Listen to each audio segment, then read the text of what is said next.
you open the meeting, so you decide. Yeah, it's a minute after, we can Up to you. do that. Let's get going. Okay, call to order the Design Review Subcommittee meeting for Wednesday, January 24th. And let's get started with the approval of minutes. Okay, the first minutes of December 13th, we don't have a quorum to vote on that one, so we'll have to carry that over to the next meeting.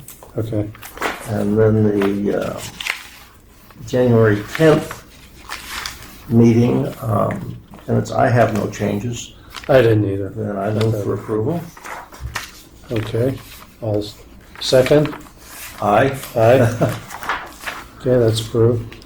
So I'll sign this one and leave it with you. Okay. I don't know which one of you guys want it. Yep, there's the thing. Yep.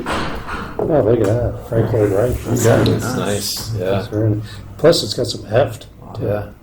We gave those to everybody in the office one Christmas. Yeah, those are nice. I wish I was working for you that year.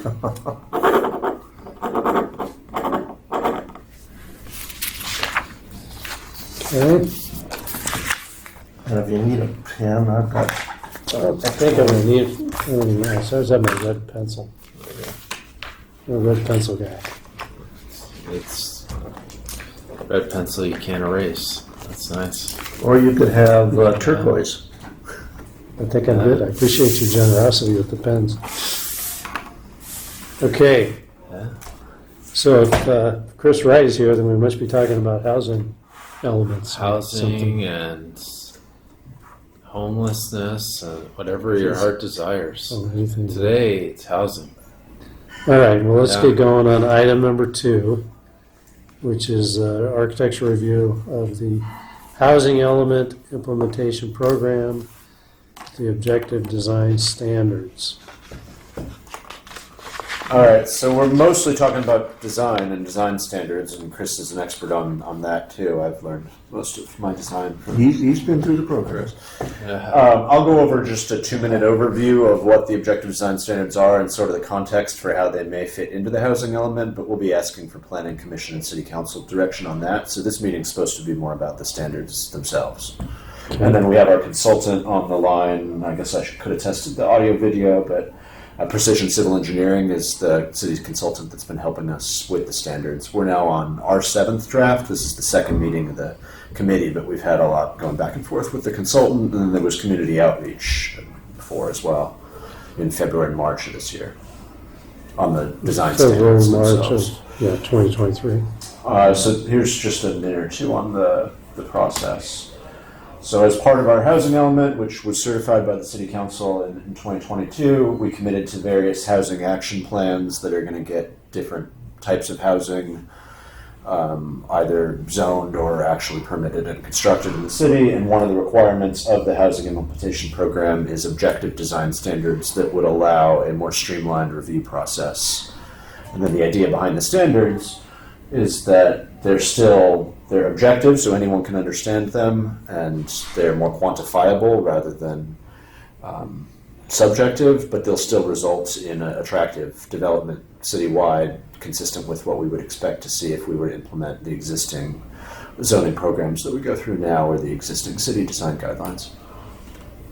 Yeah, with the, I just need to get my big picture of this thing. We've got current design standards and zones for mixed use, et cetera, and Yeah. multifamily. We've also got architectural overlays, Yeah. and we also have the restrictions by state for housing that has low cost in it, Yeah. which that has to be discretion or non-discretion. Yeah.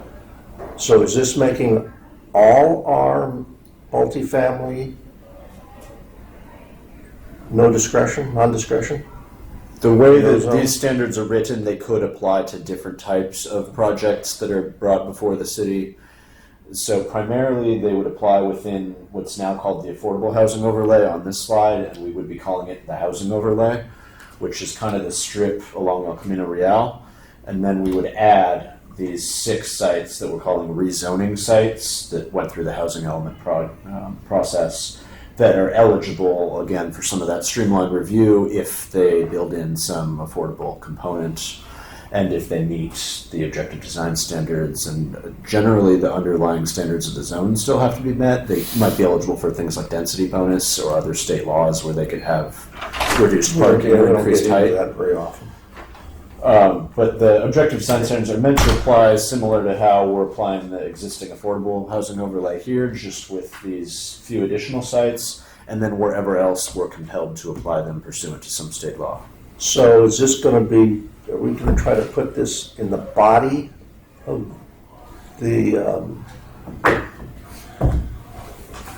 zone area or part of the code, or is this going to be separate from? This is going to be part of the municipal code. It's going to be, try to be, well, I understand that, but is this in the multifamily and mixed use?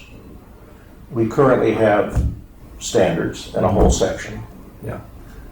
That's going to remain. Yeah. That's not getting amended, or is this an addendum that's kind of standalone, or is it going to try to be interwoven into that? No, so this is going to apply to projects that have some exemption for, I'm just curious how we're going to do that, so it's, because everything in the one we have now, the language is discretionary. And trying to weave this in there causes all sorts of, it is very complex. but, absolutely. So should this be standalone? Well, it's standalone in the sense that it's its own section of the municipal code. It's its own section of the zoning ordinance. And its applicability will describe the types of projects that are required to comply with that particular section. If it's not, for example, a different multifamily development that does not have some exemption from discretionary review would need to comply with the design guidelines, the city's design guidelines, but only projects that are exempted Did we would this apply to. approve any in lieu fees for multifamily if they chose not to do an affordable unit in the building? We have an in lieu fee. So There's no if they use that in lieu fee, then they don't get to use, they've got to go through the discretionary process. No. They get to go through the other one, whether they do Well, affordable or not. they could do an in lieu fee for inclusionary housing, because this will apply to more than just affordable projects. For the housing element.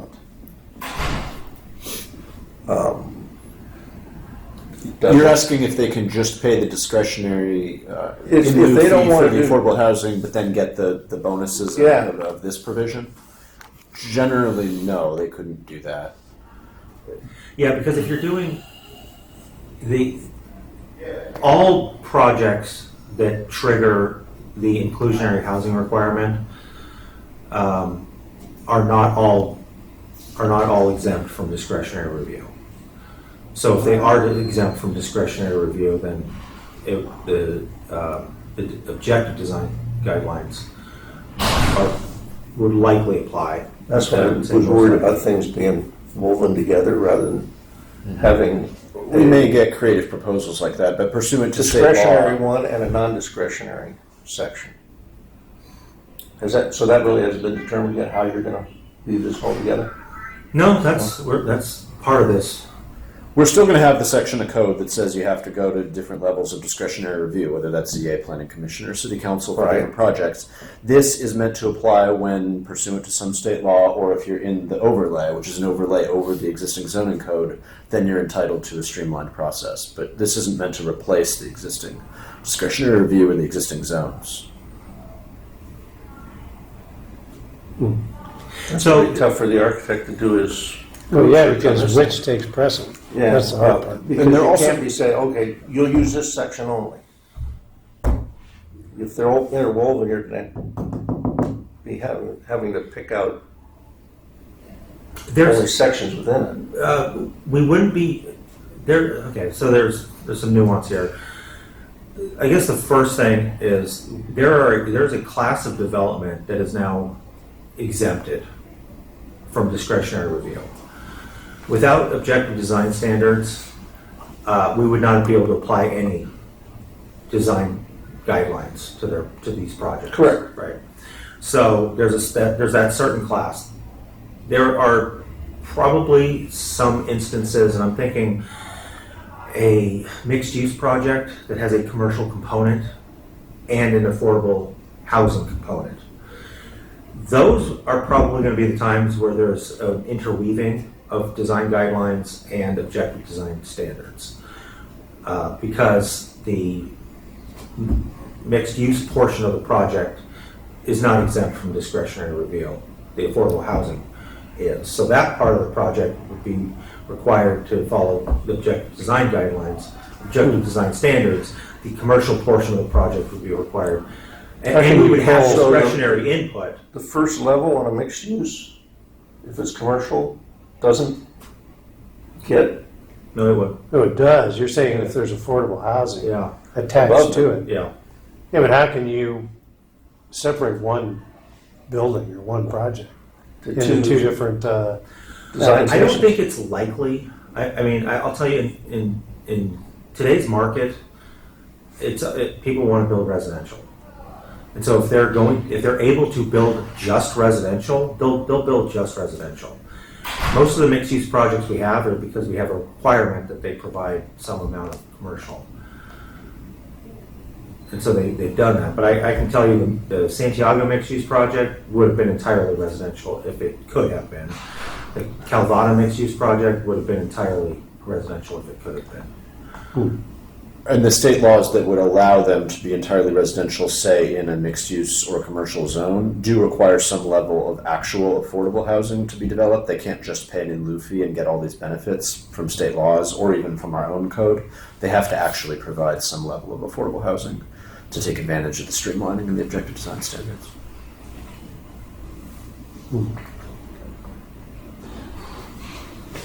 It's in your ballpark then. Figure that one out. Yeah. Okay.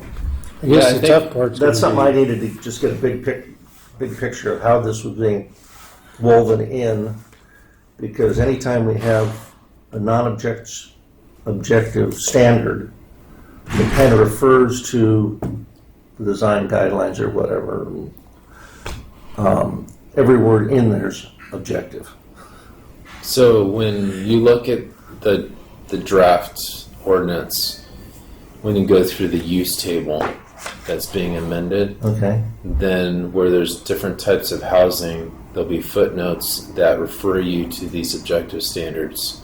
So that is how we're trying to make it clear if you are one of these specific types of projects, you use that section to do your development project and go through staff versus a public hearing process. So, Yeah, and that's actually a good clarification. you know, When this goes to the planning commission, there are going to be other sections of the code that the planning commission's reviewing, and those sections will tease out who's doing, how these apply, and how it's determined when the objective design standards are applicable. Okay. Monique may also want to speak more on this in like 2 minutes. I'm almost done with my portion of the overview, and then I think she may have a comment. And this was, again, just the map that was meant to give that context about our existing overlay and then the proposed overlay. Can you go back to that one? Yeah. So candidate sites for rezoning, those are the blue ones only? Yeah, it's the blue ones. Oh, okay. There's 6 of them. And then this strip is the existing affordable housing overlay, where we will make some tweaks to the existing code to say what types of projects qualify. And then you've got What is the zoning for those candidate sites? there's different zones. You got the old city hall site here. This is a commercial sort of strip mall up here. This is the Target. This is like a real estate office. Okay, Commercial. so they're not all This going is open to space. mixed use.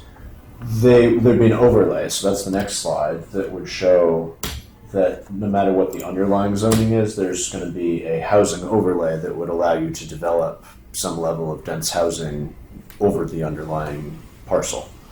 Okay, and I guess we'll be looking at whether those also will require commercial. So it is mixed use.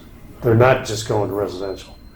It prioritizes They residential. they would be mixed use in the sense that if the base zoning is commercial, then we'd also allow housing, and so that overlay would create a mixed use So it could go zone. housing, yeah. But at the end of Pico, there's a property that's open space. That one's not going to have. Correct me if I'm wrong, Chris or Zach, but that one's not going to have a commercial. It's not going to be converted back to commercial and then an overlay put on it, correct? I think that one's that's at our probably just going to be converted to residential. I think that's at our discretion. It's going to be a general plan amendment, and whether we change it to Is it residential. Currently open space? At the time of the general plan, the city council changed it from commercial to open space. Then doesn't it require a vote by the public? No, because that came after Measure V. So Measure V was 2008. In 2015, the city council made this land use change. Therefore, without Measure V, we have the means to revert back to what existed prior to the last general, like what existed before at the time of Measure V. And that's city-owned property now? No, I don't think the city owns it. You're talking about But- the one out on Pico? Yeah, but that was commercial. So to answer your question, Adam, I think the city has the means to decide if we want to make it commercial or residential or mixed use, whatever. Yeah. That I think because it's not open space at the time of Measure V, Yeah. it's up to the city to decide that. But we're not looking at that today, for instance. No. No. So there's a possibility that old city hall site could be just residential? Yeah, the They're old gonna city do hall that. site is, the zone is civic right now. And so that will most likely need to change to honestly anything else. Because the city doesn't have any plans to use it for civic purposes. But since it's a candidate site, the direction that we have at this point is to either create an overlay or rezone properties to facilitate residential, not commercial or any other uses. And the overlay works with housing element. We think preliminarily, and we would talk to the consultants and legal about this, we think an overlay to allow this residential housing is similar to the word rezoning, because it would allow residential use on what's actually an underlying different commercial zone, but you could have residential, so that's part of our rezoning project. So that's a way to deal with the state mandate on a more sort of streamlined fashion than having to rezone. Yeah, there could be certain types of development where, if the city were to try to sell this land to an affordable housing developer, then someone might tell them they have to go through an actual change to the zone. But this meets our housing element requirement that we're allowing this site with the overlay to be subject to residential development. Did you guys pick these sites? How did they? Well, the council picked them in the housing element in 2022. These 6 were subject to different debate. And these maps will be part of what goes to commission to review. As far as information, yes, but when this goes to planning commission for the objective design standards, that it's not going to include the rezoning. Okay. That'll be a separate project. Yeah, this map They is might meant be to- tracked, they might get tracked similarly, but they're 2 separate items. And the planning commission will just be making a recommendation to city council, not making any determination. Okay. What's your recommendations? Starting right here. So I talked about this at the beginning. This is just the difference between the city's design guidelines and objective standards. They're meant to be measurable, verifiable, quantifiable, and they use language like shall instead of should or may. But the end result, in theory, pursuant to state law and pursuant to our work over the last year, is that it would result in the same quality of development. It's just more streamlined and well-defined. And so what we did is we blended the design guidelines, we blended architectural design guidelines, and then the specific plans, the Pure Bowl specific plan, and then there's 2 other specific plans that are shown.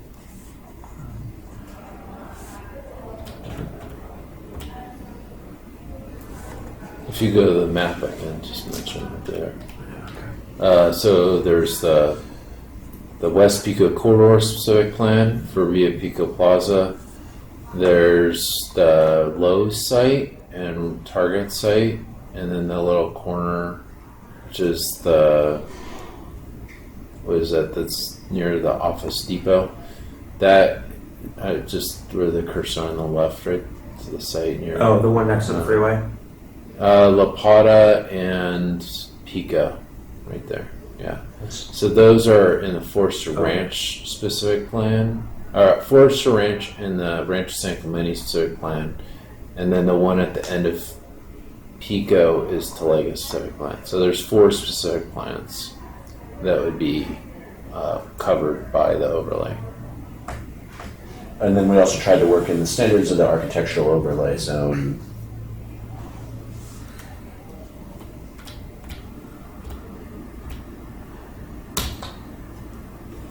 So I'm going to turn it over to Bonique, who will comment maybe more on what we've just discussed, the context, but also how the standards were developed, and then the applicability of the standards to 2 actual developments that we've seen in the city and how those would have been reviewed. Are those in Can you the hear us? packet? Yeah, those are in the Yeah. packet. That's exhibit 3. Yeah. Yeah. And, We need I volume. think we're gonna need the conference call thing. Yeah, I'll look for it.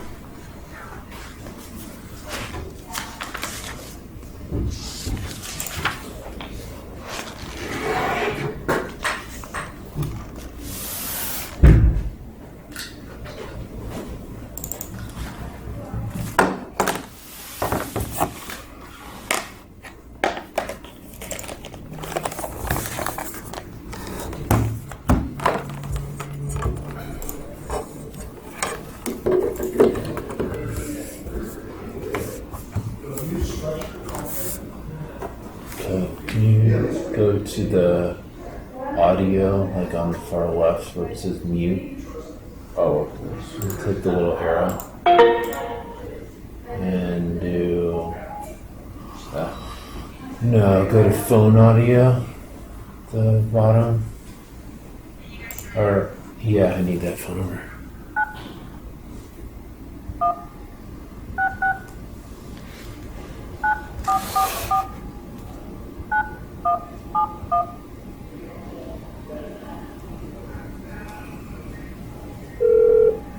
Welcome to Zoom. Enter your meeting ID followed by pound.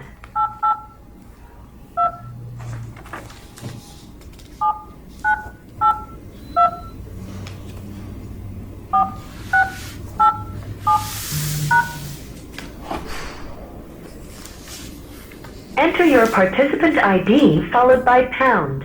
Otherwise,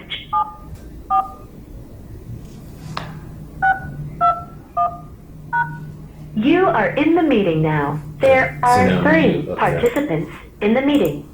Can you hear us? Hey, can you guys hear me now? Yeah. Yes. Here we Does go. that sound? No? Yep. Yes. You can hear you. Can you hear us? Here. Can you hear us? Hello? I think it's star What is star it? 9, star 6. You are unmuted. Oh, yeah. Can you hear us? Hello? Yeah, I can hear you guys now. Okay. Can you hear me? Yep. Yes. Okay, great. So I couldn't really hear what you guys were saying before. It was really muffled. I caught some of it, so just I'll set the station. I didn't hear everything that happened in the last 20 minutes, but I'll go ahead and share my screen and begin the section of the presentation that I'm doing. Are you guys seeing the entire screen filled out? No, Section 3? No. Well, we do see it. we can see it though. Yeah, we see the screen. Okay. Okay, so I'm going to go over the standards. So let's see. So just talking about the revised draft objective design standards, is it not showing correctly, Jenna? Oh, yeah, because, let me see. How do I do that? At the bottom, there's a share screen. Start. Stop share? Okay. And then, Start presentation. is it doing it now? We don't. You We're, need to share it. Yeah, we saw it before. You need to show the start.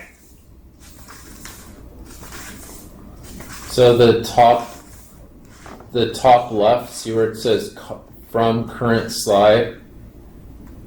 Yes. Right there. Yeah, it's on my other screen here. Let me see. Oh. Sorry, technical difficulties. Let me just share my whole screen too, and I think that'll do it here. Oh, that's Now good. you guys see the whole thing? Yeah. Yeah. Okay, great. Yes, sorry about that. Okay, so let me go to the next slide here. What happened here? There we go. Okay, so here's what I'm going to be discussing. Actually, let me talk a little bit, before I get started, let me talk a little bit about the changes that you guys see in your packet. So the red line text indicates changes based on your comments. And as noted before, all items in these standards come from the city's existing design guidelines, and they've just been modified so that they are objective. And then items that are marked as new in green are items that are not in the existing design guidelines and are added for clarity or replacing other items. Okay, just to clarify So then, first I'm going to can I jump in here? So for instance, on outdoor lighting, it just says new, but there's no red. So does that mean that whole section is new? Yes, that whole section is new. Yes. But just the outdoor lighting, not the signage? No, just the outdoor lighting section is new. All right, that's not very clear, but, New okay.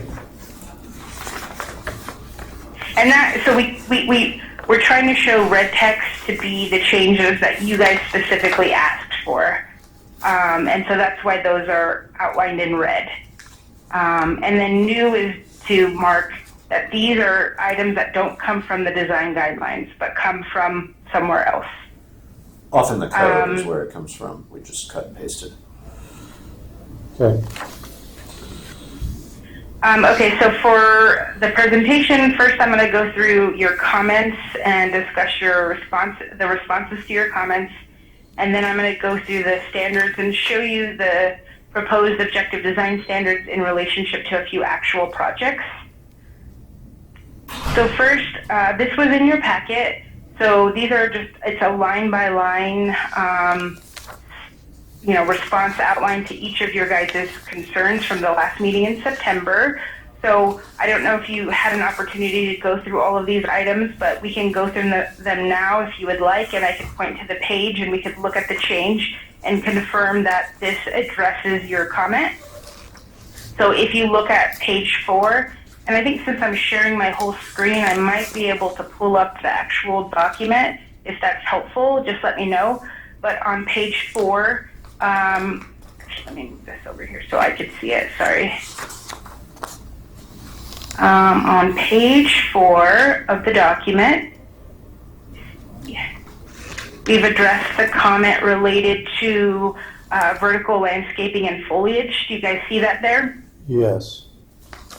It's item DI1B, utilize vertical landscaping on the portions of the parking structure along the street frontage.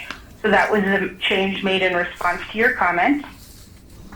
The next comment is on, do you have a question?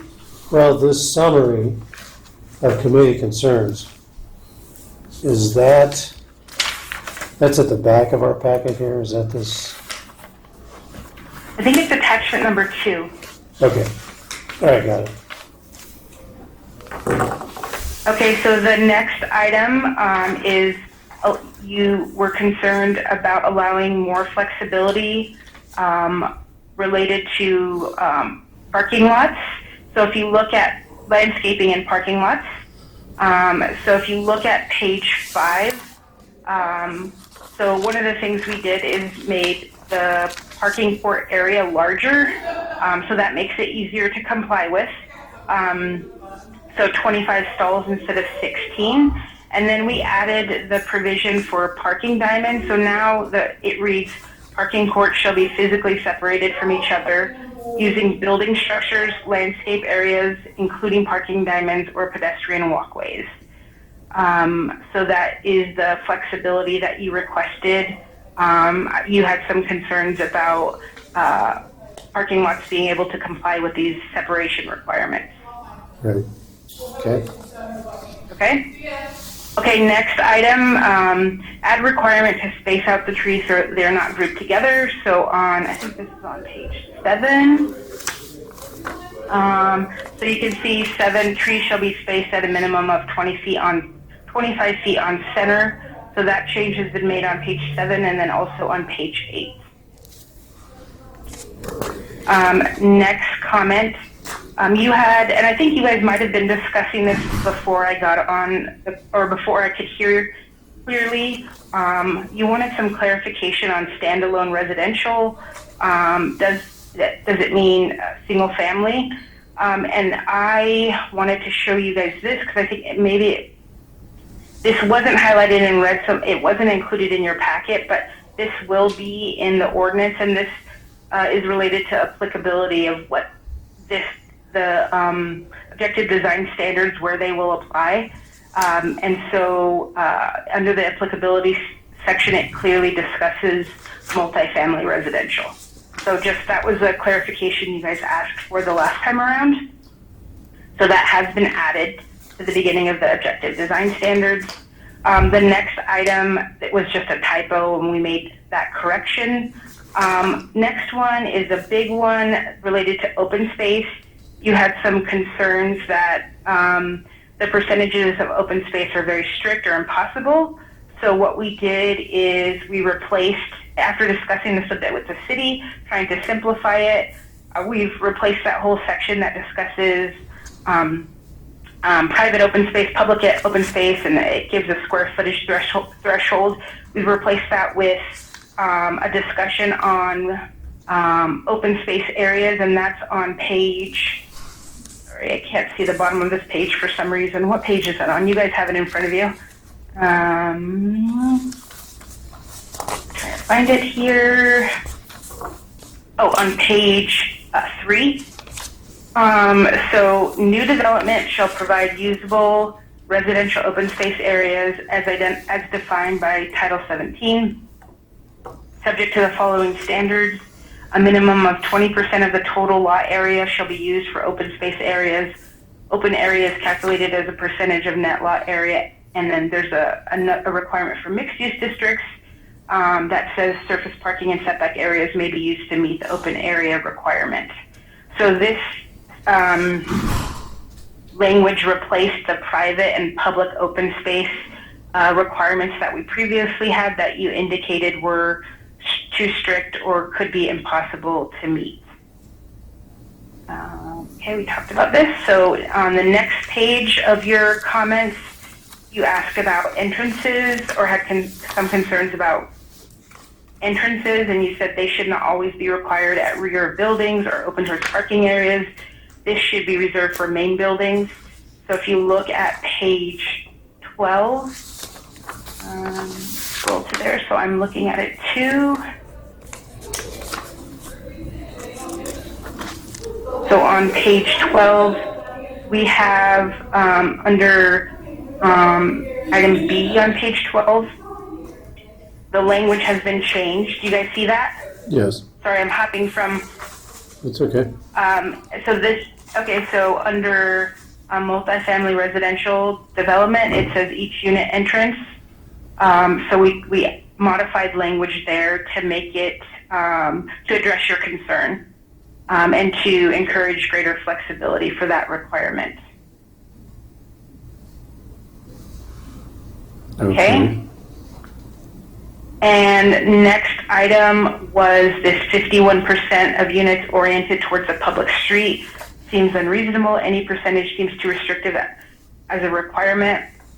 And so that has been removed. And you can see that's B, II there. That section has been, the 51% provision has been removed.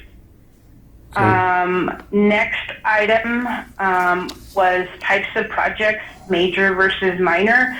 So we did we did think about this. You guys had some concerns about standards for smaller versus larger projects, and our initial thought was possibly changing like some of the open space requirements for smaller projects. But in the end, we've changed it completely. So I think maybe this is not as much of a concern, because now it's just a 20% flat amount of open space for every project, so it shouldn't be more restrictive for larger projects versus smaller projects. Since it's a percentage. That makes sense. That was, Anything? okay, so Let me just add that that's comparable to how we review commercial and mixed-use projects. There's a set percentage minimum. Okay. okay, so next item, those two are the same. So moving on to architectural elements. So you had some concerns about corbels and rafter tails and their spacing, and they're not being mentioned. So now if you go to page 15, and I know Jenna worked down this section, so if you have some specific questions, she's on the line to respond. But this section, we've added those elements, some details of those elements. I'm trying to find it right now. So she's put here 15 and page 20. Jenna, do you see where that is in here? It's D, I. I'm scrolling to find it. Oh, let me put it up on the screen here. Here's page 15. So everything under roof design is pretty new. Went into a lot more detail, not just corbels and rafts. And the two items that were brought up last time, we went kind of not above and beyond, but definitely more details in all things roof design. So you pulled this from the design guidelines for Henry Lenny design guidelines or the specific plan design guidelines. Okay. Okay, let me interject just real quickly.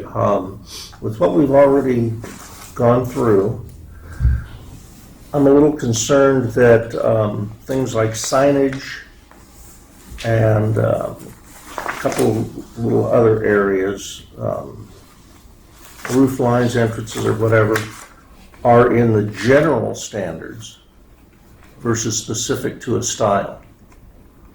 And really, the size of courtyards are different in the pedestrian-oriented areas, and signage, basically, we right now have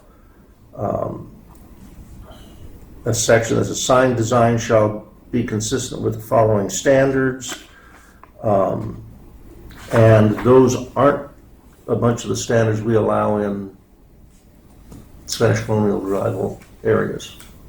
I think those items need to be, and lighting also, need to be moved into the sections that are under architecture rather than general, because they aren't general to the Spanish colonial areas. They aren't general to Los Molinos. They each have different standards. So we should devise different signage and lighting standards for each of the 4 architectural zones. Well, Which is the way can't- it's enforced now. Section. Can't we refer to those Well, specific So I sections in suppose here? that's another way to do it. It says, signage shall be consistent with the following standards, and they give materials and all that we don't normally allow in Spanish colonial revival. That's page 9, item 7.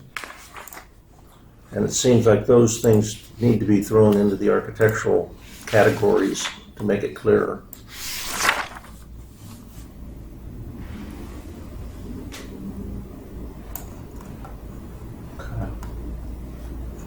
Page 9. Yeah, I'd say. There you go. Can you go up a little? Just And I know Chris is Are you very talking to me? familiar with the different sign types and the signage rules, and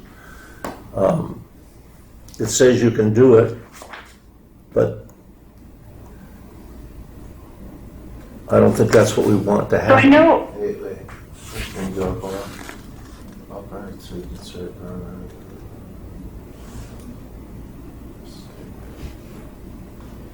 are you guys talking to me? I'm so sorry, I can't hear. No, it's quiet right now. Everybody's, We're looking at the Oh, okay. document on our end, page 9, the Okay, got signage it. section. I think Got it. Okay. I think at least for the signage standards, most of them are general to any kinds, but there may be 1 or 2 or 3 or 4 that are unique to Spanish. So we but could do this says you can do it. Yeah, so to your point, maybe we add some unique standards for the different styles within the architectural section, and then it could refer to the general standards for things like you can't have lights directed into people's Yeah, eyes. I just see stuff like signage as being an architectural element. The landscaping and site plan are unique, but the signage and lighting, the character of the lighting fixtures, where they're located, may be totally unique, obviously between Spanish colonial and Los Molinos or even the beach style. That it just might be clearer to have it under architectural. Which of these items are you referring to specifically? Because they seem to be fairly generic. Well, that's the problem. Okay, but There are also lighting standards under Spanish colonial revival. Yeah, we're Yeah, showing which here. then Page 18. make it very complicated for somebody to read through here and say, oh, I can do this, and then they come around to another area and says, no, I can't.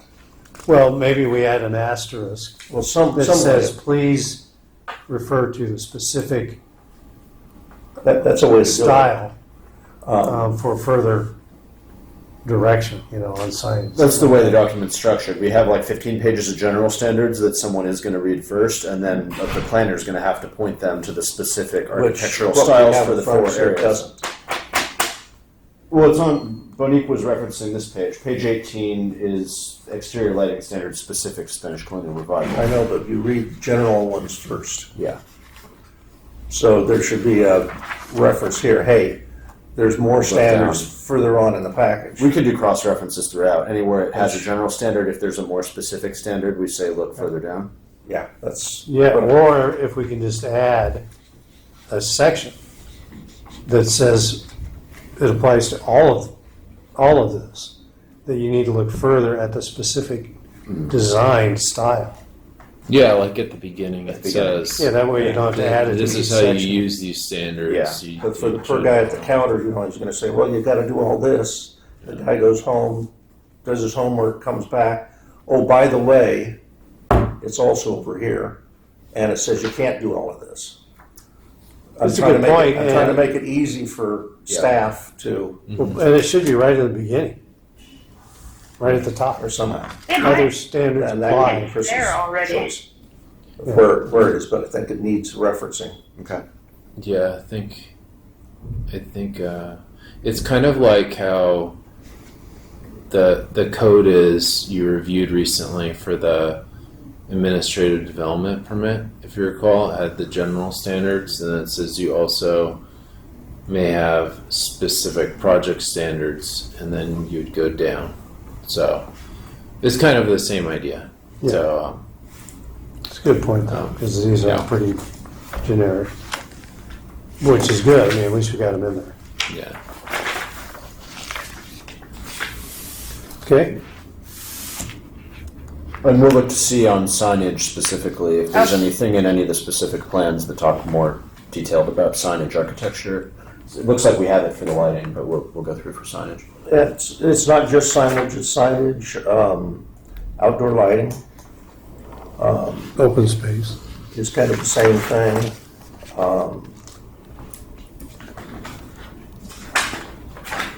Let's see, go. Okay, I got it here. Okay, let's see. So the architectural elements are added.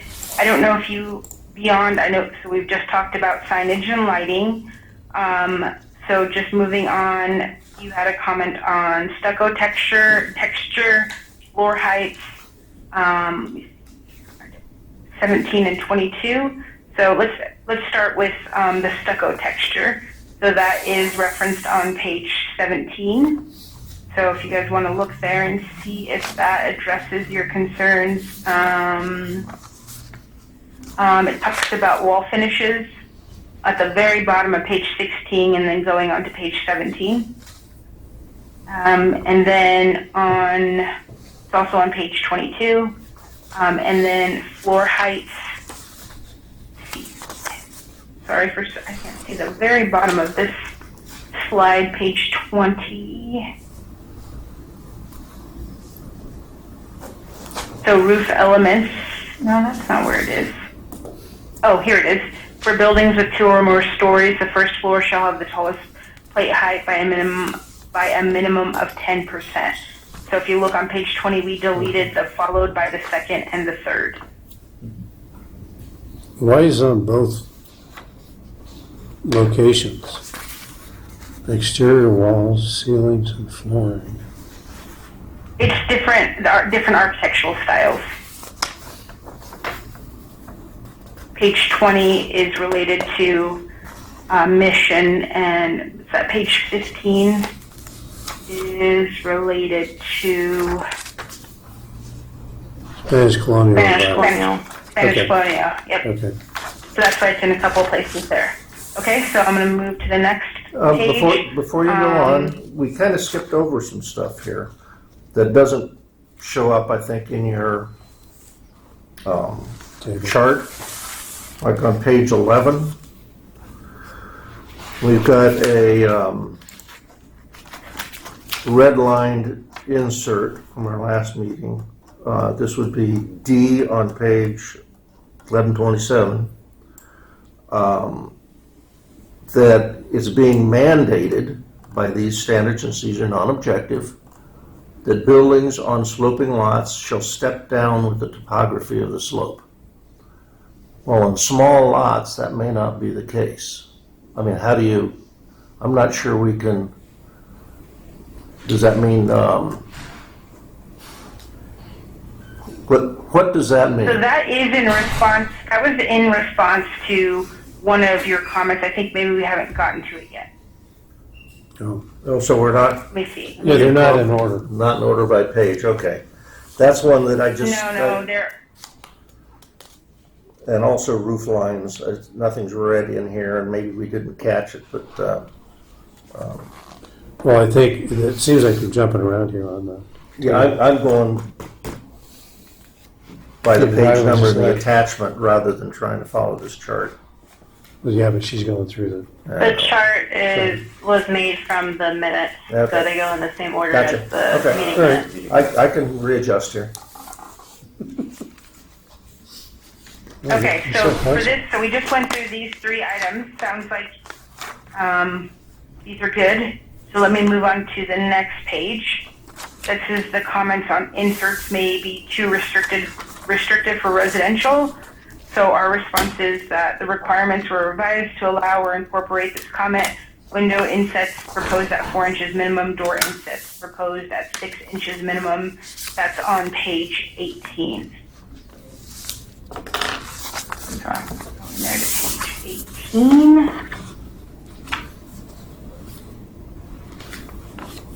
And the changes are there in red.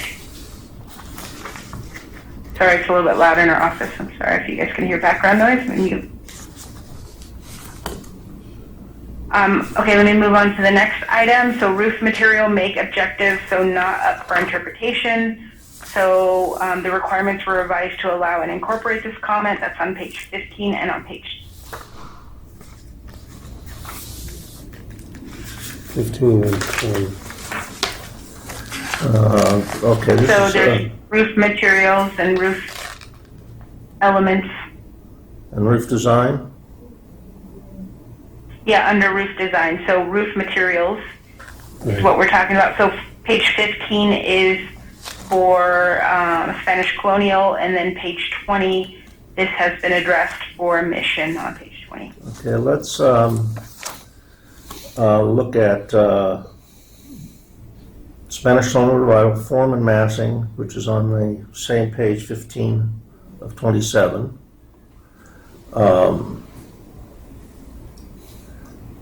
For building with 2 or more stories, the first floor shall have which I totally agree with. I don't know what a minimum of 1 vertical and 1 horizontal element means. What kind of element? It doesn't say.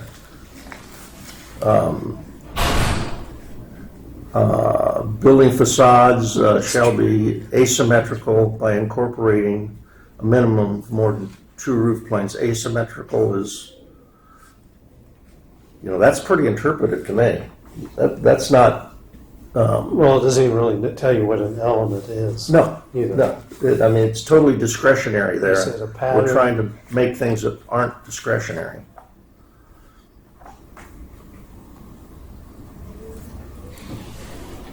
Yeah, I'm not sure how you dictate the kind of That's the problem. design. You can't make everything objective, Yeah, No. especially form and materials, or form and mass.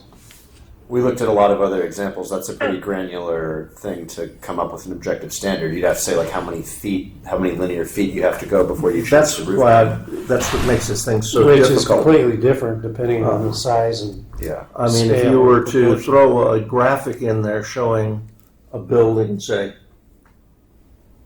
this is what it means, then it's pretty objective. well, even that becomes. I know. Yeah, so It What are does. you looking at exactly? We did talk about that before, and there will be, it won't be in the code, but there will be an accompanying document that will have graphic depictions of some of these requirements, especially the ones that, that we don't want to leave up for interpretation. So this is one that the graphic will definitely show clarity on this item. We don't want to create those graphics though until we have, at least the draft ready to go to Planning Commission. That way we're not recreating things, but there will be an accompanying document that shows some examples, so it's clear for the public. Okay, well, let's go down to roof design again. Wait, before you Okay, move go ahead. on. Okay. Go ahead. So then, for instance, this item, form and massing, we're going to have an opportunity to look at those examples and either add to and or replace, depending on how well we think they define that particular requirement, right? I think we need to be able to do that. I agree. Otherwise, there's no value. You need to see what the end product is. You want to see the gonna be. graphic depictions. Absolutely. Yeah. We have to see it. Because I'm hoping, if somebody comes to your staff, they go through this, that staff would provide them rather than them having to hunt it down. And even if it has a picture, for instance, I think it needs to go into, these are the vertical elements. Mm-hmm. This is two horizontal roof planes. So there's going to be some work in getting those graphics to match up with what we're trying to accomplish here. Yeah. That way, if you have good examples, So at least we can come back and say, hey, this is a good example. Yours isn't, or whatever, Yeah. So I don't know if you recall, but I did show some example graphics at the last meeting, and this wasn't, this didn't come up as a comment that needed to be addressed. So Well, we we must- didn't, we're- I don't have those. Yeah, I know, but this is a work in progress, Yeah, right? and we're counting on the consultant to catch these things as well as us. The next item, roof configuration, it says the structure's primary roof element shall be gabled, hipped, and shed roofs. Hipped roofs may be used on towers and turrets and belvederes. The next one is towers shall have domes. Well, no, the sentence above it said it has to be, or This is it maybe. can use different roofs. So I think there's a number of conflicts in those roof configuration. Towers shall have domes. I don't think that's true. Certainly Yeah. not for, I mean, they have hip roofs and gabled roofs and, Yeah, it's the way that it's worded. exactly. The domes can be used. Yeah, that's another one of the elements that can be done, exactly. So I think that needs to be clarified. And,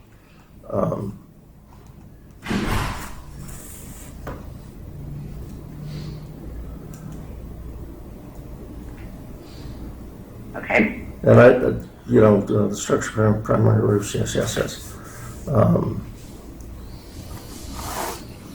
Do you think removing 2 and 3 would be fine, and just having 1 and 4, would that get at the same thing? Well, we do need to address the shape of towers, turrets, and Because we belfries. are in the Spanish colonial revival style here, so.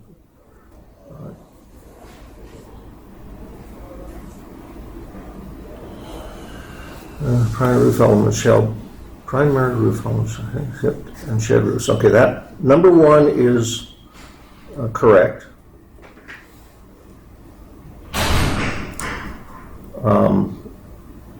Why we have hip roofs may be used on towers, turrets, and belfries. Well, hip roofs can be used on the whole building by item 1. Yeah, so that's redundant. So number 2, I think, can be stricken. Yeah. Okay. And So- towers shall have domes. I don't think that's the case either. So maybe 2 and 3 just, Yeah, I mean, if taken you off. put, a tower needs to be oftentimes, or at least some sort of a hierarchy of forms needs to be a part of it. So we want to encourage that objectively. and I mean, there's also a turret-shaped, a round-shaped tower Yeah. that gets a conical roof shape. It's not even mentioned. So if it's not mentioned, since this is non-discretionary, does that mean you can't make the decision to say, yeah, you can use a conical roof? It doesn't really let you do it. It doesn't prevent you. Well, I don't know. How does it prevent you? Because that structure's primary roof elements shall be this, and this. And then we're telling If we, what they if we can strike do. those, we're not even addressing towers. Which, So I just want to make sure that we don't all of a sudden put ourselves, well, then you got to make a discretionary decision. Can they or can't they? Because maybe they want to do a hexagonal one or a conical one or whatever. The intent of these standards is to provide the minimum for what they have to do, and if they want to go above and beyond or provide some other architectural element in addition, they But then aren't you will be able to making do it that. discretion that they've gone away from, you're making it yeah, discretionary but decision. we're not even considering the design of those elements, which might be better than to try to Now that dictate. might- that- But now these are being intertwined into the normal standards also, So right? Henry Lenny. We're not changing any of our existing Henny Lenny design standards or changing the design guidelines. No, but where's this roof design thing gonna be located? Isn't that determined yet? Exactly. Is it in the standalone for It's in the these objective design standards, which will be a For standalone section. of the areas code. only? Yeah. Okay. Yeah, just for a very small subset of projects.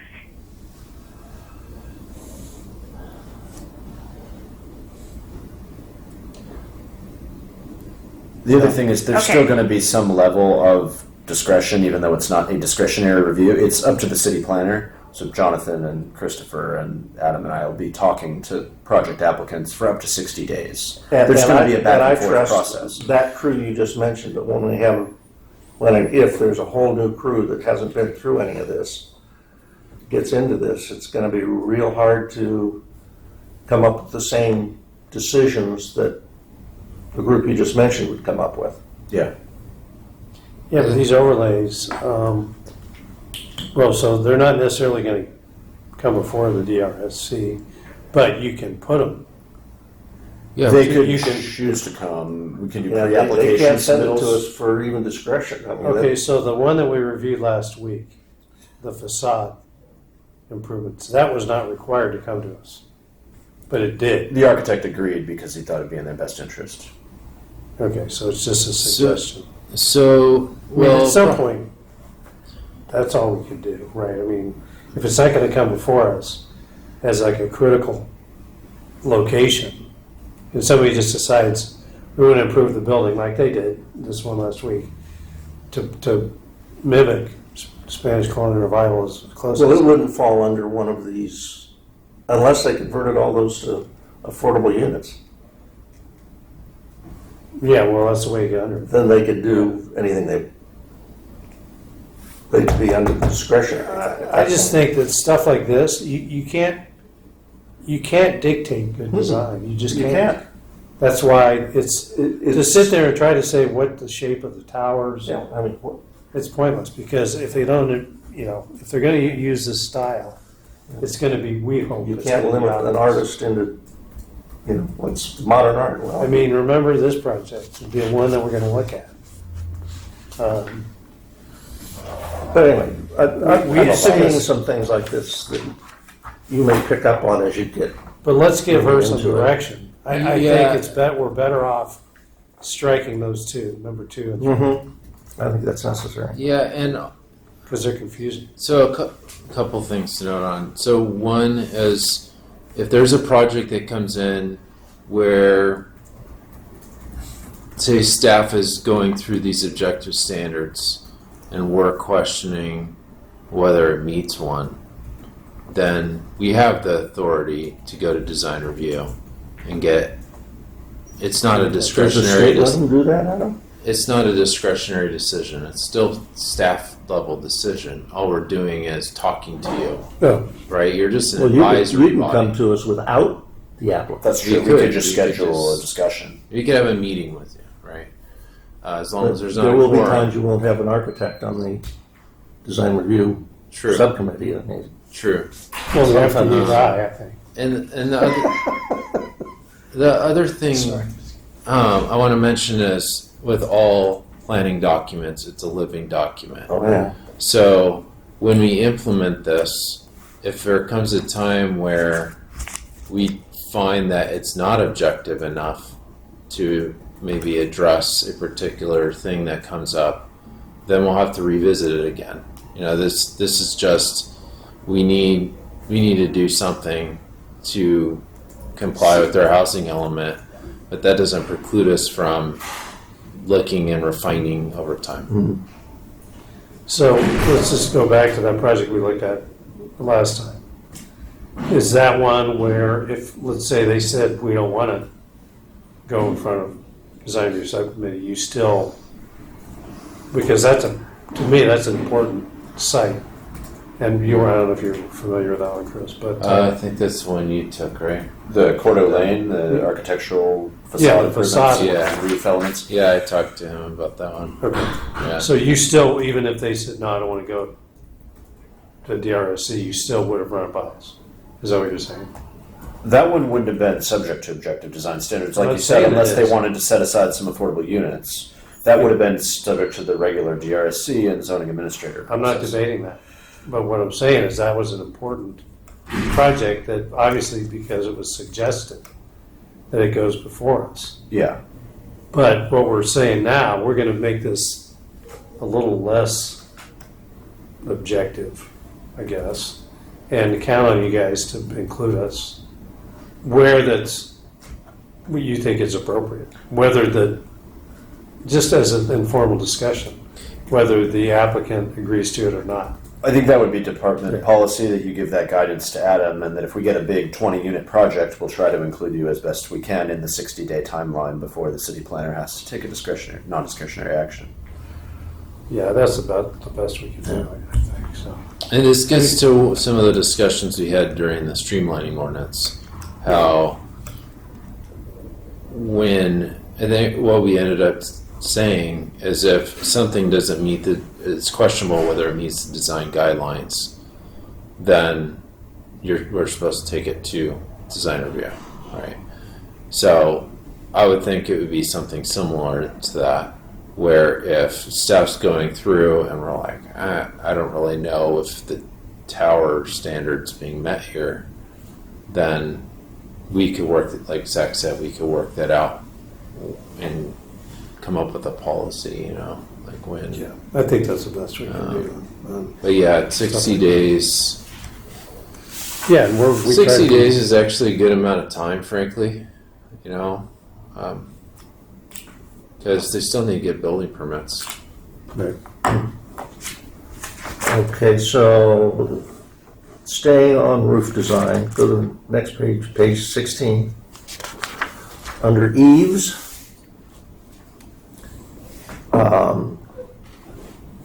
eaves shall be shallow and not extend past the roof. That's what an eave is, the roof passing.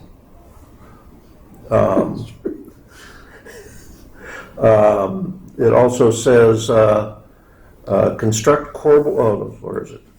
Eaves shall be exposed No. wooden rafter tails and a spacing of no more than 3 times the width of the rafter. No, not all eaves that extend past the roof are wood. We have ones that stick out 12 to 18 inches with a stucco corbel under it. Yeah, but the roof still extends over that. Well, yeah, but it's just saying the eave shall not extend beyond the roof line, which I think is true. What is an eave then? The eave is that whole roof line thing. Well, here's the roof. Here's the eave. That should never be. That's a rake. We're talking an eave. No, this whole thing here is the eave, I think. If this is an overhang, Where's building line? building line could be here, could be back Okay. here, and here's the eave. Yeah, my concern is if we've got a roof coming down and roof tiles, they're saying it has to, and here's the wall line. They're saying, okay, it has to be wood. It can't be one of the Tiles, stucco foam. or foam, stucco or foam, whatever. I think this is trying to do too much. They can be wood or stucco.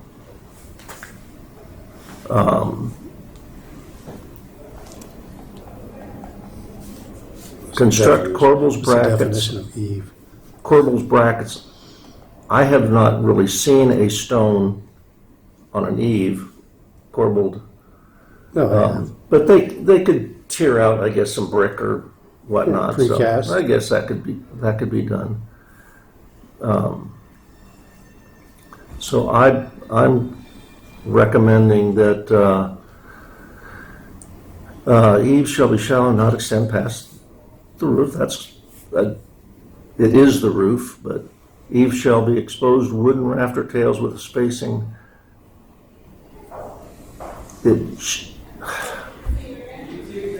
I mean, The eaves can be stuccoed or wood.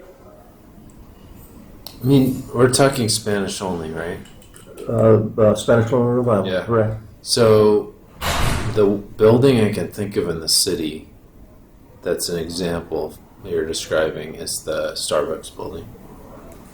Starbucks They building use the has stucco. underneath. Yeah. So trying to, what I could think help there's is a trying to bunch think more. of that, like how would that be allowed in here? yeah, but does that even meet the Spanish Yeah, colonial Bible? it does. Yeah. We don't normally see that. But I think Henry Lenny has made a point in his training sessions that this gets to your comment about artistry, that not all buildings are going to be the same, and having some variation is good. And usually these But- quilt ones are only a foot long eave. They aren't a 3-foot extension. But normally wood rafter tails are what you see most of the time. So your point is we may not always want that. I think your point about like the foam thing, my personal opinion is, I'm just my opinion. I'm not a big fan of when I've seen a project like that, like McDonald's. McDonald's, it I has think like you'll find it in thing. Lenny's guidelines, that very detail. Oh, okay. Like a stucco They make- cornice underneath the eave. Mhm. Okay. But it's usually on, overhang. It's only that much. It's not on a 3-foot Oh, okay. overhang. All right. Yeah, it's usually adjacent to the wall. So I think that needs to be revisited, and I don't think we want to spend too much time trying to rewrite that at this point. And on that same page, I guess we can go back to our chart and get the consultant back involved. But I've got on exterior walls some comments too. Okay. Okay, I'm gonna, do you guys see the chart on the screen? Yeah. Yes. Okay, so we were on roof materials. I think we're here now. Textured versus smooth stucco to avoid inconsistent appearance. That's on those pages that you've been looking at, page 17 and 22. So I think you might have talked about this. I think, let me see, page 17. Actually, let me just go to it here. Wall finishes. You guys see that that one's the comment on the bottom of 16, top of page 17. So that was changed to allow, say, smoother pool trail finish or painted, built up brown coat, no spray on, mixed textured allowed. That was added to address your concern about avoiding the inconsistent appearance. Does that address your concern? Well, I've never heard. I can move it over here. Well, we typically have a 3-coat stucco, and the brown coat is the second scratch brown and finish. So I don't know what painted brown coat even is. Yeah, built up brown coat. I'm not familiar with that. So I think B can be eliminated altogether. Sprayed on.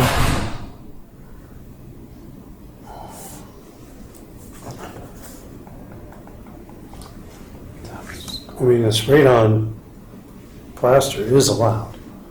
It's saying not mixed sprayed and trowel, I guess. Yeah, because they can do it that way. Yeah. Pool trowel finish. Smooth. What's the newer? There's a newer material. Yeah, there is with That's insulation under it, and then Yeah, it's like a 5-layer thing. Isn't that? How's that applied? Do you know? You probably know more about that. It's mechanically applied, and then it just gets a finish coat. mhm. Okay. So it functions as a brown coat. I think how it's being applied, we shouldn't even get involved in. It's No, the end because that's finish that we're materials and concerned methods. about. Yeah. You know, we want to smooth the 3 textures that we want. Smooth trowel, they do a skip trowel, but that's not the favorite one.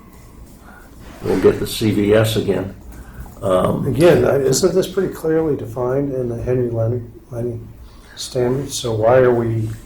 His say can be, Oh, you know, It's defined there. The purpose here is to make them objective.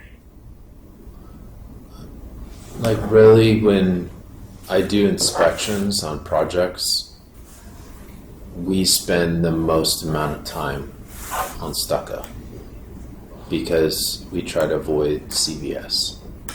oh, And so oftentimes now I emphasize do smooth, but don't make it perfect. There's a long time we said undulations and all these, you know. I will hunt and down we get the- stuck on undulation and how big and the Laughing and Plastering Institute publishes a book of stucco textures. oh, nice. And we really should use their nomenclature for the ones we want. Wow. So That's nice. that's something we need to, and I think they're based out of Palm Springs of all places. Okay. But they have a manual for Laughing and Plastering companies.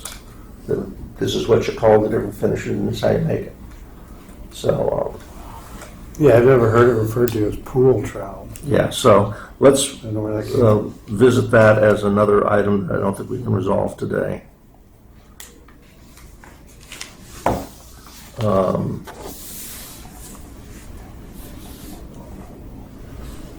Okay, that's what she had. Let's see, wall finishes. The following finishes are permitted. Now, this is one of those cases where hand trowel and all that is for Spanish colonial revival. Think we're still in? Yes, we're still in it, okay.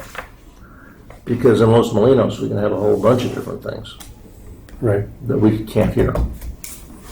Well, there is an attachment in the back here. Are we going to review that today? With the photos? Hopefully. Yeah. Oh, that's from the specific plan. That Those photos are from the specific plan. Okay, why is that in here? Attachment 5.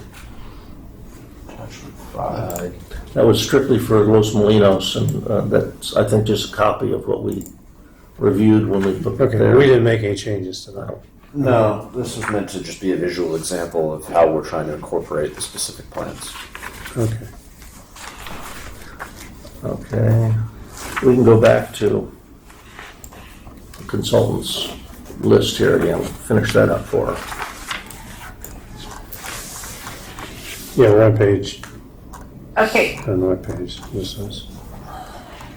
We're on this line of sight distance requirement. Okay. So,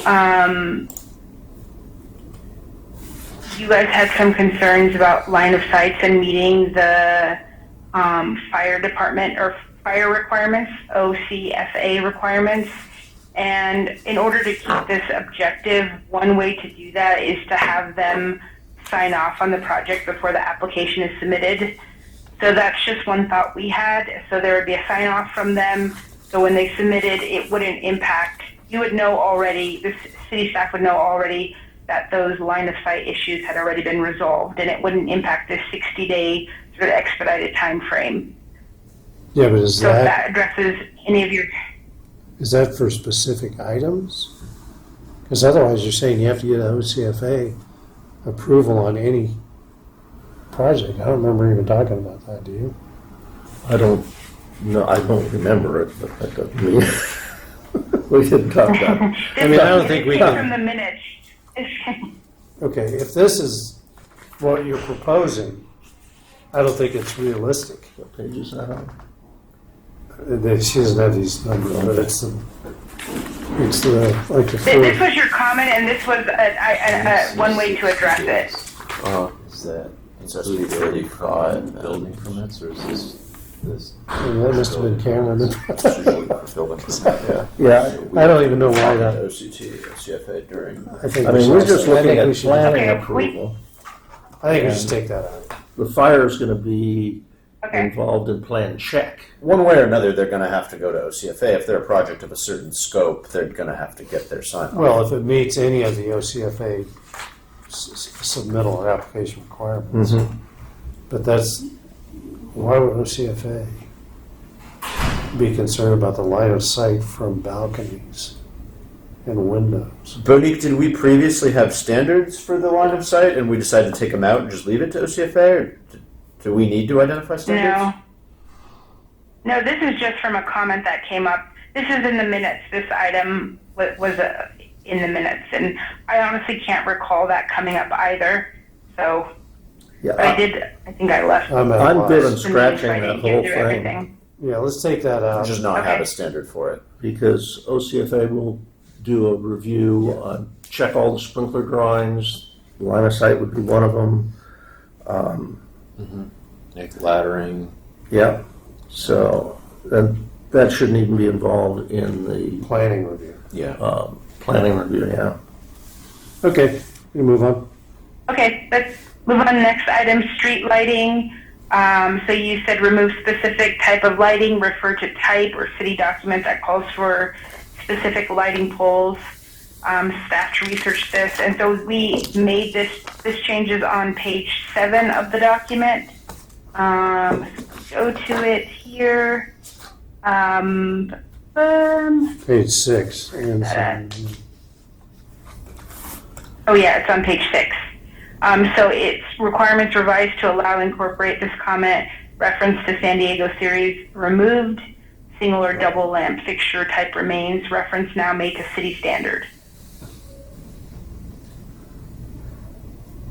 So you can see where it was deleted on page 6, the language, and just a simplified requirement added. okay. So they just need to meet city standard. Okay. Next item, colors. So I'm not anything that's architectural related. We've kind of discussed that, so I'm not going to go into detail. The colors are on page 17 and 22. Let's just look at it real quick. There it Got is. something on there. Okay. That's the lighter tone white or off white. Exterior wall ceilings on seven. Yeah.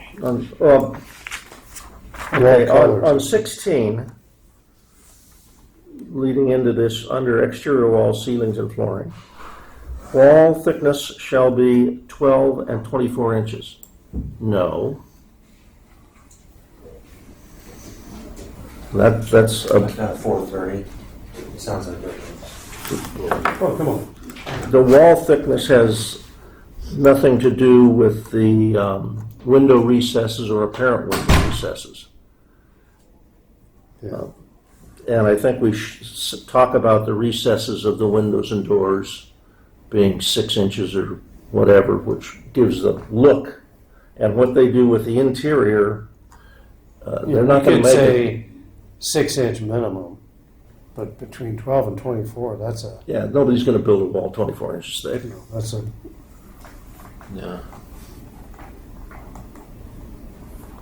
I mean, Okay, take it so- honestly.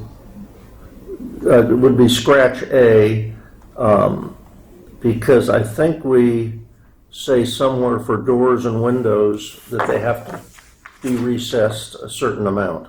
Let's see here. 4 and 6. I think 4 and 6 is what For we the said. numbers, and that's pretty standard that what we've been requiring. I think it's in the Henry Lundy guidelines. Mhm. Yeah, it's right here. Inset shall be a minimum of 4 inches for windows. Yeah, so that accomplishes making it look like it's a adobe wall. Mm-hmm. So then just delete wall thickness. Yeah, the A, A. And then on that same page is where you have the following finishes. We already talked about that. But then the colors. And Yep, that's we're on the colors. okay. And that's pulled from the Henry Lenny standards, I'm pretty sure. Right? The colors. Yes. Yeah. Okay. Yep, okay, so now moving on to, we already talked about the inset for doors. Let's see, that is requirements revised to allow incorporate this comment. Window insets proposed at 12 inches minimum, door insets proposed at 6 inches minimum. And that must have come up twice. So let me move on to the next one because we've talked about that. I think I'm on the last page here. So next item, there was a question about why standards mention offsite improvements. Staff noted that current projects commonly require offsite improvements like installation of sidewalks. Specific direction is typically given in the conditions of approval, but now must be outlined in the objective design standards. So that's why the reference, and I think that might have been discussed before.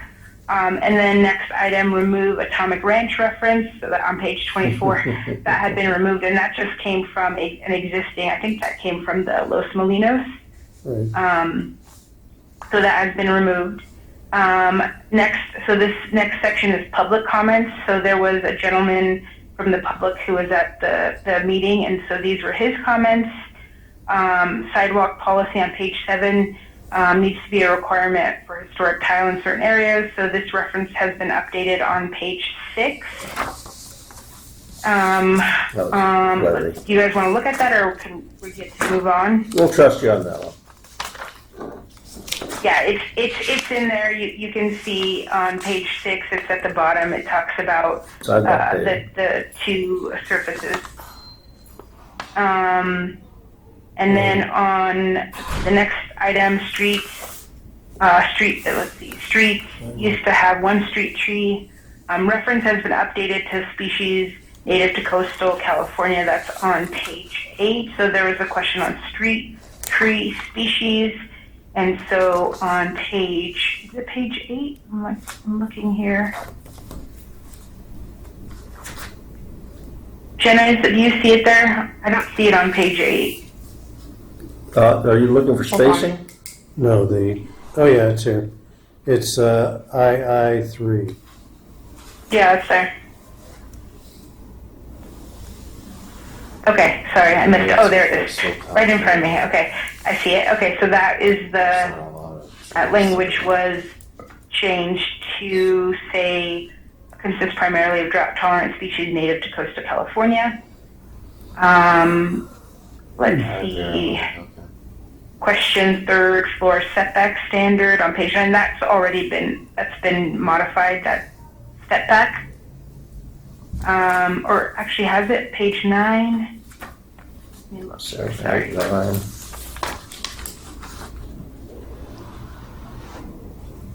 Oh yeah, the scale back. So the scale down on page, is it on page 10?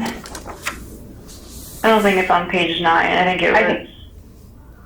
It's on page page 10, B1. Yeah, so it was page 9 of the original. So we didn't make any changes to that. Okay. So yeah, that requirement comes from the design guidelines.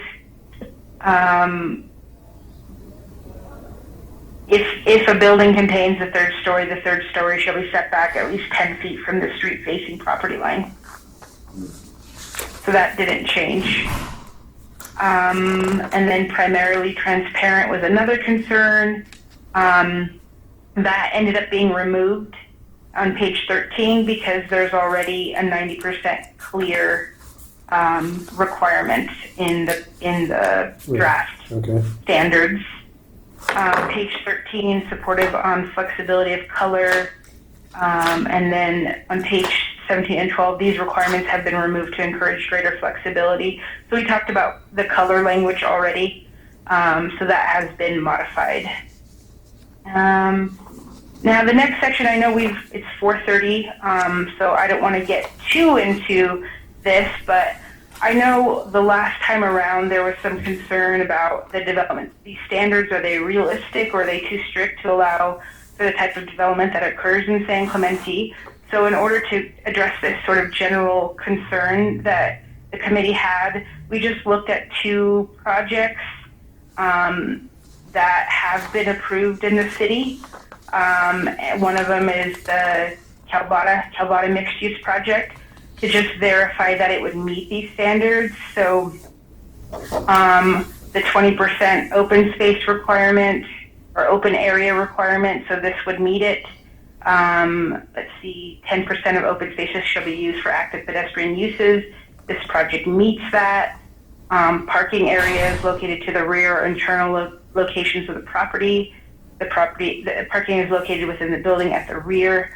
So I don't know if you guys had a chance to look through this in your packet. We can go through all of these items, but essentially what we determined was that this project would meet the requirements of the objective development standards when it comes to some of the, the open space, parking, circulation requirements.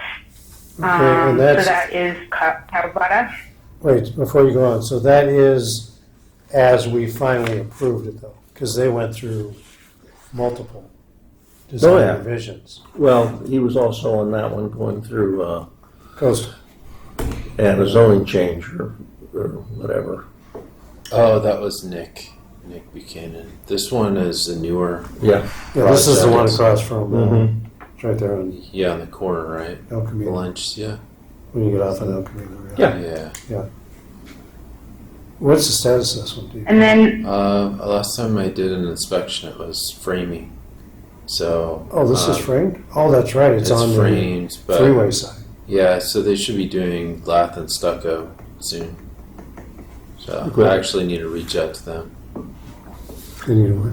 get a schedule, like get their timeline on when they want inspections. Oh. So he's a good contractor. It's I think the same company working on the Miramar Theater The new contract. project. Yeah. Yeah, that wouldn't be Yeah, a the good new referral. one. The new one, when they were having problems, they brought this company in. Okay. All right, thank you on that one. So we're going to okay, look so at, that's Calzada. And then Jamboree is the next one. Same thing. They have more than 20% open area. They have 10% of open spaces used for active pedestrian areas. The parking is located internally to the site. In terms of the parking design, they are, I think this is, actually there's two items here. The parking courts actually didn't meet the parking, the requirement for physical separation between, because there's long lines of, actually, I think that they would, now looking at this a little bit closer, because we added the parking diamonds. Maybe if this is something that the committee, thinks that this would be sufficient, instead of, it would be parking diamonds or like parking, finger, I don't know if they're called fingers, but the parking lot is split up with these sort of yeah, parking and I think fingers that come out. we decided that the diamonds are an adequate way to handle that. So you don't lose parking. Yeah. The intent of the policy, So the way actually we that- review it, is we just don't want a surface parking lot that's a big square. Exactly. And this has some Exactly. articulation, and there'd be some landscape diamonds in there. Okay. So essentially, this project is meeting the majority of the requirements. I'm trying to see here. Internal circulation for larger developments. So there's one about landscape buffers and private drives. It might not meet that requirement. I see this. You can see the private drive there, and there's a requirement for a landscape buffer, which would be just a minor change to the site to make it comply. So, but generally, the requirements are met for this project. Okay. And I think that's it. I do have we went into a little bit more detail, but we don't need to do that for this. We've kind of gone over it at a high level, so I won't get into that detail. I think that pretty much concludes my presentation. And I know we have a lot of comments from you all. I think I requested this the first time around. It would be helpful if you guys do have some red lines that are, especially on the architectural detail. I think it would be helpful if we could have copies of some of your comments on the architectural requirements. So you mean that we can actually make some of marked those. marked on the document? Is that what you're saying? There was a couple of areas that are very specific that you guys had some comments on. So we got all the strike through that stuff, but somewhere there's like some just slight modification that would make it read well or work. You mean from If you today? have any of those suggestions. From today, From yeah, today. any comments that are Okay. more detailed Yeah. that you have, Well, you can, faster answer to you. You're gonna. you can just send us an email too. You don't have to redline each. I can look it up right after we break up here. I do have a question on page 19 that I think we need to address. Exterior staircases, this is for the Spanish colonial revival style architecture. Exterior staircase, railing shall be stepped or rounded stucco wall that is a continuation of building form. I don't know if that's always the case. And I don't think that should be required. Yeah. In some cases, it looks better if it's not. Okay. It might need to be open and be a metal railing. Yeah. So I think that was, I understand that we've got a lot of stuff that looks like that, and that's certainly one of the options. But when I saw the word shall, I think we could say can be stepped or rounded stucco walls or wrought iron or something like that. It could be a tile cap. It could be a tile cap. I mean, there's so many options. I mean, that wall could also have barrel I don't think we need tiles to call out all sticking that. through. No, but Well, the reason to call it all out is if we say we want one of these 4 options, but we don't want some yeah, other so worse I think we need to address that. I don't know. We'll think about it a little bit. But, So a question on that is, what is there anything we would not want to see? Yeah. That's what we'd want to address. glass, Chain link. no glass, no chain link. There we go. You know, no Shall not have glass. We can write that. stuff like that. I would say Modern. also open, treads. You wouldn't want it to be like I wouldn't Those are say allowed that. anyway by code. Yeah, not anymore. you can't. I mean, you don't have to have walled-in stairs. You can't have open risers anymore. Oh. It could be open though if it's a wrought iron. Really? Oh, so you're saying you can't have open risers anymore? No, I haven't been able to do that for a long time. Oh, okay. So I think we'll figure something out for the different options. Tower mission. And I had something on the next page. What was it? Oh, under roof design on page 20.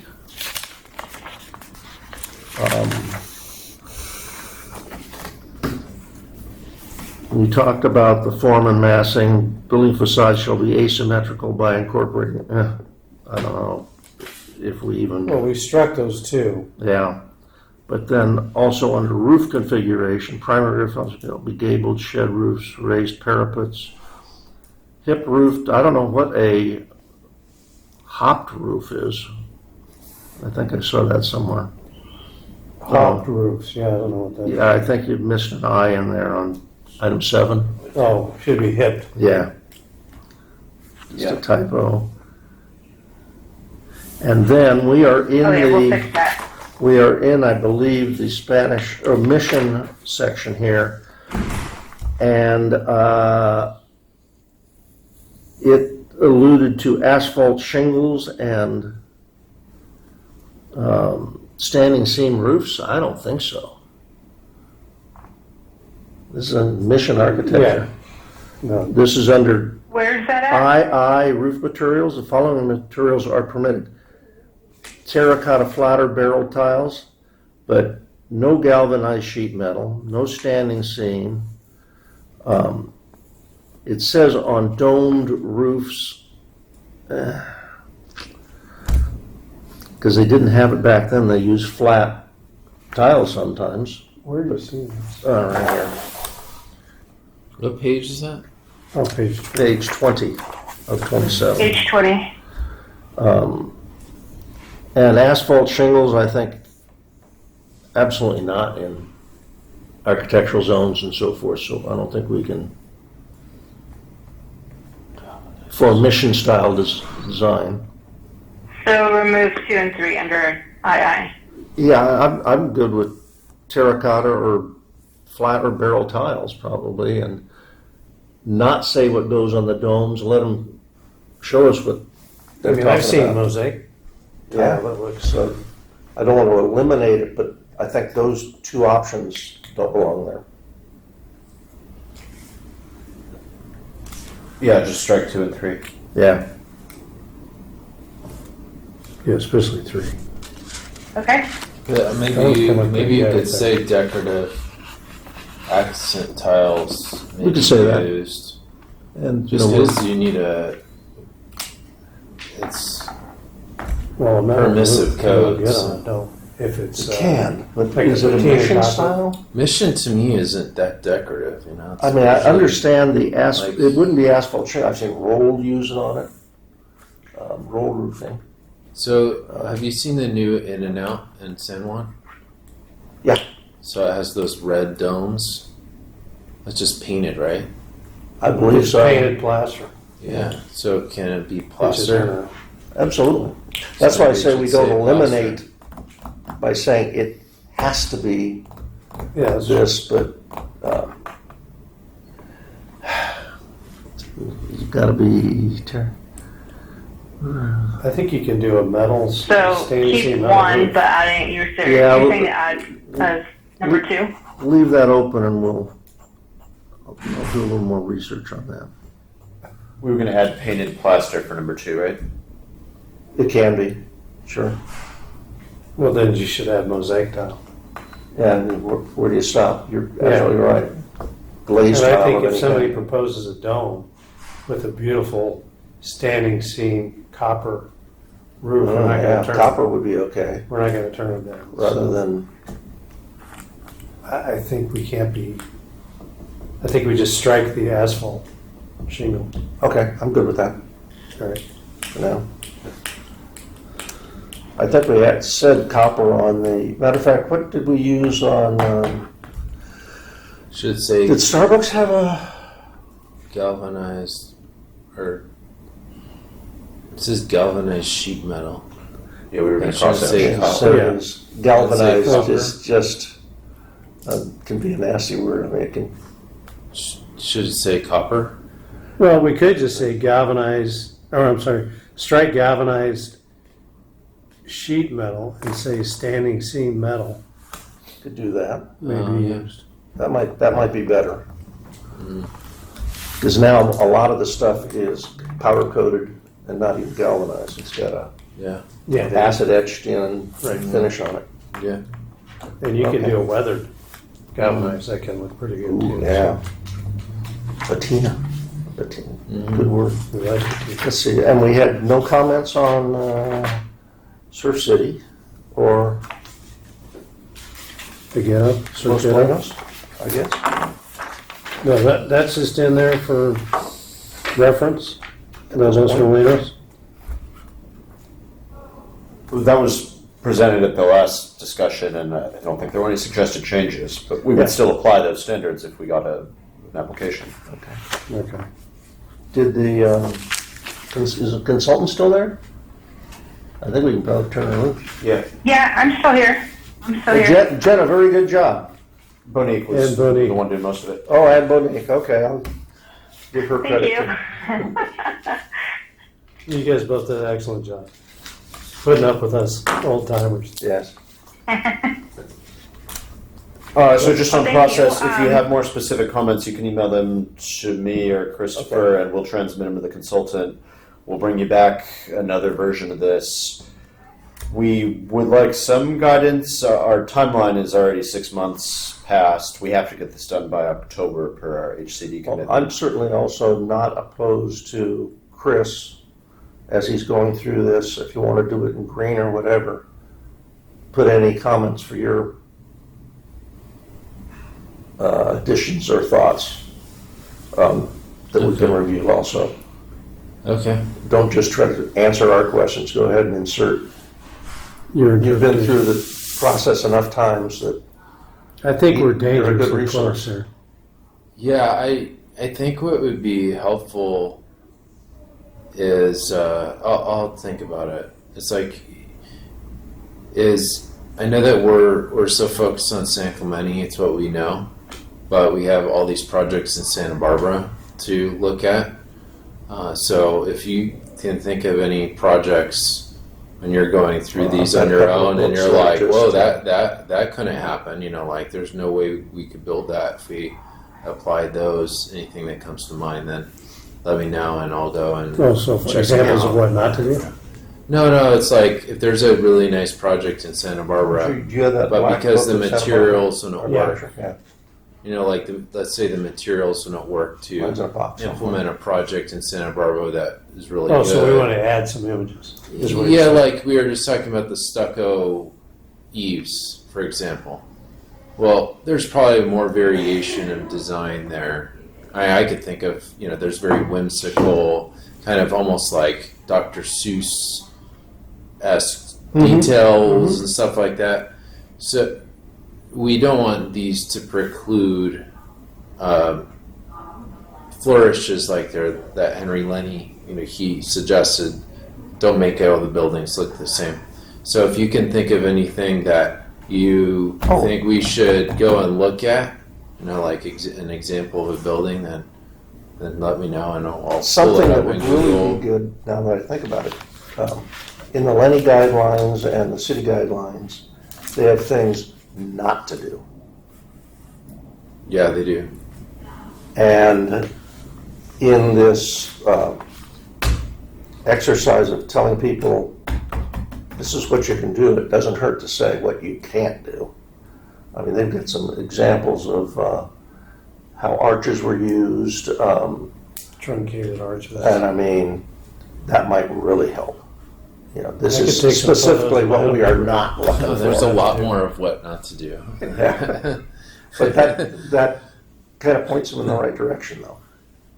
Those would have to be somewhat objective as well. It can't just be a photo. We can include more photos and depictions of things Well, that he are has a supportive of statement this. about why you don't do this. So that's not really discretionary. It's saying, avoid this. Yeah, we can have a subsection. So take a look at those. Okay.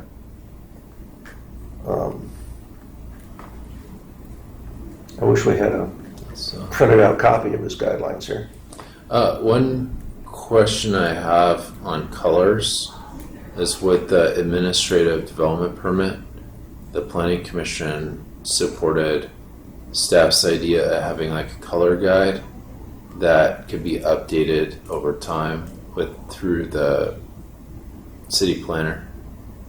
And so I'm just kind of wondering, like, I'm not opposed to that. you know, because, like, let's take the case. What concerns me is Los Molinos. Like Los Molinos, we had talked about flexibility, and but there may be some project that comes up where they want to do all pink. You know, I don't think the city wants all pink, right? So it's going to be difficult. You can't list every single color. Yeah, you're right. Well, the Los Molinos, the surf ghetto or whatever, are those all just going to be staff level review? I mean, No, I know we've reviewed. No, we reviewed the surf thing that Luna did down there. The duplexes. Oh, that's the surf surf. So the surf zone, yeah. Yeah. And, you know, they picked some nice colors that Yeah. probably wouldn't been in a chart that were done, and it worked out just great. Yeah. I'm just thinking that could simplify things to get this to hearing, is Okay. instead of us having to like nail down every color and every finish material, Yeah. we could have a supplement book that the city planner could approve. And if someone It comes in actually with makes it something, easier. Makes it easier for the designer Absolutely. because they can just look at those. And I think I realize it, I'm assuming Stephen. I don't think this thing will be perfect when we send it up, and it's going to be. yeah, Make sure you kind of soft so to say. It's a living document. Yeah. There are going to be things that need to be added and subtracted and whatnot. It can be updated pretty easily through the city process. Like, we're not updating our housing elements for this, so if we see things in 6 months, we can add them to this, or the city planner can provide a guidance So, document to the architect. We're So guidance. realistic. We So know- clarify what you're talking about with looking outside of San Clemente, like Santa Barbara. Oh, yeah. So what I'm saying is we have examples of projects that have been built where we like what we see and don't like what we see, right? Like CVS. Not necessarily Santa Barbara, just stucco. wherever. Yeah, but like for the styles. So in the case of Mission, we have San Juan Capistrano, right? You could look at like we just talked about, In and Out. So you could use that to compare with these standards and say, well, Mission, here's an example of a dome with plaster. And you could look at the standards and say, well, we should add that, right? Same thing with Santa Barbara. Santa Barbara has way more buildings, it's been around a lot longer. And I know that there's examples of buildings I interpret kind of like Dr. Seuss, esque, and Henry gave us examples of one building that had a lot of tiles on it. So A little more whimsy. yeah, so like trying to like account for whimsy in here. If you could think of something that you'd like us to think about, then you could tell us of a couple buildings and then we can try to accommodate that. That's my idea. Okay. And on that whole thing, with Adam in the new seat, can you recommend to him to maybe have another sit down with Lenny? It doesn't have to be in person, but where he presents the Spanish colonial revival style to staff and the seated commission, planning commission. Oh, like a It's study going to cost session some money, again? obviously. A refresh. It's a So refresh for everybody to get. yeah, I can mention that to him. I think last time we had a discussion about trainings. I had mentioned that the last two were recorded. So we have really detailed, a bunch of if you have Henry it, we Lenny PowerPoints. We have all the PowerPoints. We have him presenting I would on do YouTube. Do a study On session. YouTube. Study session at our next meeting, we'll bring it up.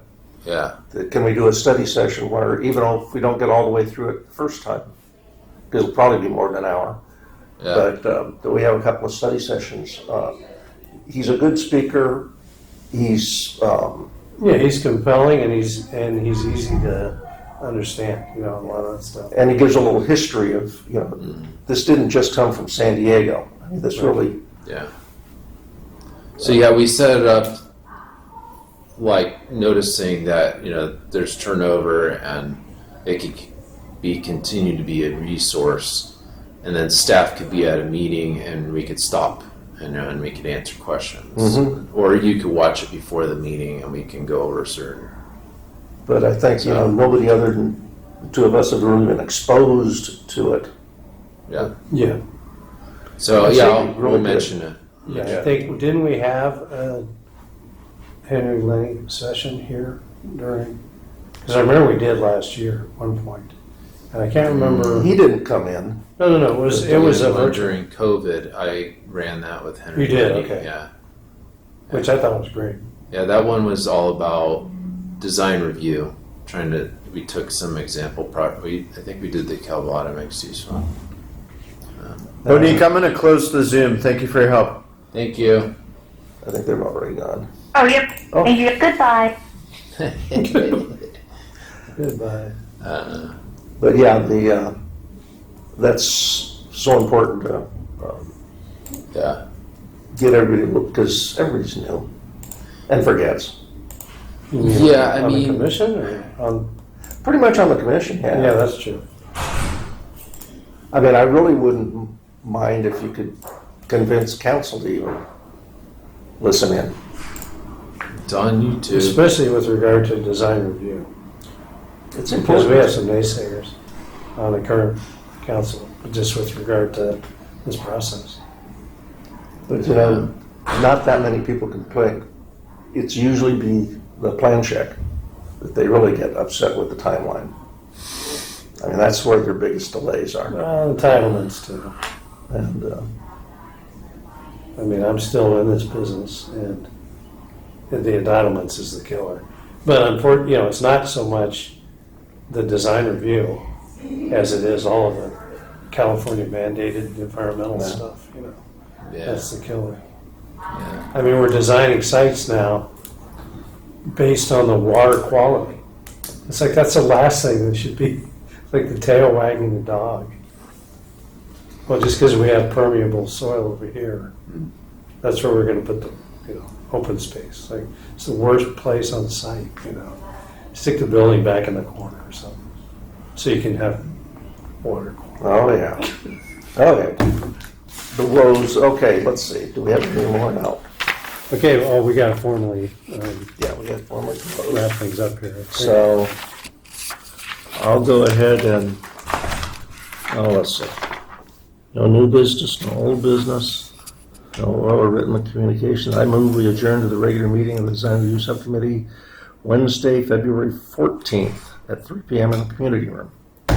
I second that. All in favor?